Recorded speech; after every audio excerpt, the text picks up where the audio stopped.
Thank you, Mr. Chair, and I'm glad to see you here, Chair Gensler. And I do want to congratulate you on finally appointing a permanent Inspector General yesterday. A little late coming, in my opinion, but in late February, I'm going to jump right in. In late February, Chairman McHenry, Senator Scott, and I sent you a request of documents and information on your climate disclosure rule. The fact is, other than a couple of emails that were private, you have produced only publicly available documents in response to that request. I'm going to highlight a couple of those. You sent us a copy of the public comment file on the rule. You sent us a copy of the rule itself, twice. You sent a copy of your testimony the last time you appeared before this committee. You sent us a copy of your public calendar. You sent us copies of public speeches, testimony, and press releases from you and your fellow commissioners. You sent us a copy of a public FSOC report from 2021. And the most interesting and frankly dumbest example of this that we received to date is a copy of a letter that myself and Chairman McHenry sent you congratulating you as being confirmed as chair in 2021. I have that one in my file already. So frankly, it's insufficient and frankly unacceptable what has been going on. I think it's an embarrassment to you and to your team that you sent me a copy of the letter I sent you and then tried to call that responsive. That doesn't really make a whole lot of sense. And further, your response letter to the chairman and myself, the SEC staff admitted that the proposed rule, quote, could increase costs, quote, close quote, related to energy prices under certain circumstances, but you provided no analysis, the actual information that we were looking for, not my letter to you congratulating you as becoming chair. We wanted the analysis on how the commission determined that.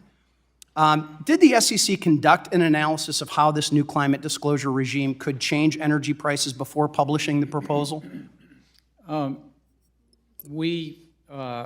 Under the law, focus on the costs and benefits. Did you produce an analysis? Did you conduct an analysis?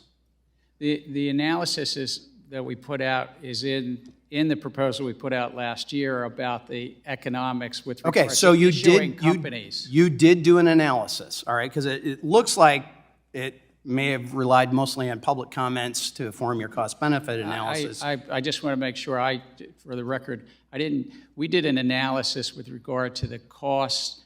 It's technically the efficiency, competition, and capital formation analysis that we put, and it's out there in the public domain, and we've gotten feedback on that.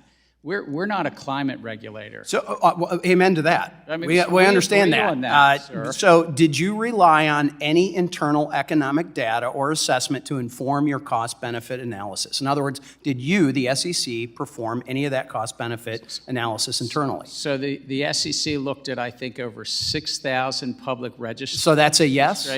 Statements. Yes, there's a lot of analysis, and that is summarized and put out to public comment.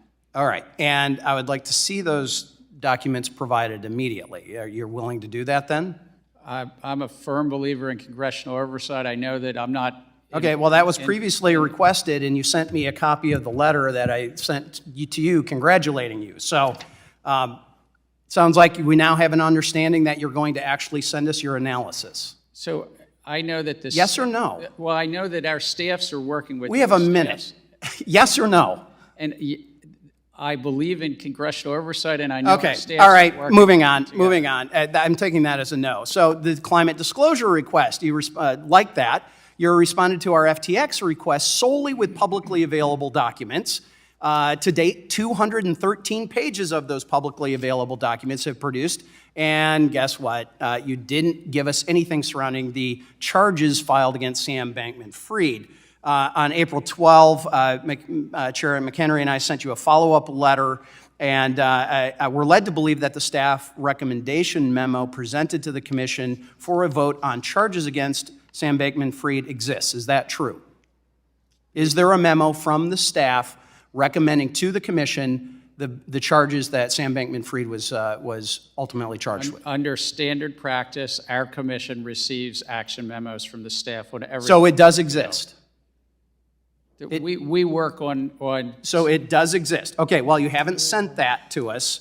Your staff has frankly told us that it exists, yet you have not sent it. When we conduct an investigation, we are obliged to keep investigative matters confidential. So don't, hold on a second, don't hide behind the DOJ, because then it sounds like I need to send letters to the DOJ and not to the SEC about the SEC charges. So we'll be following up with this after this. My time has expired.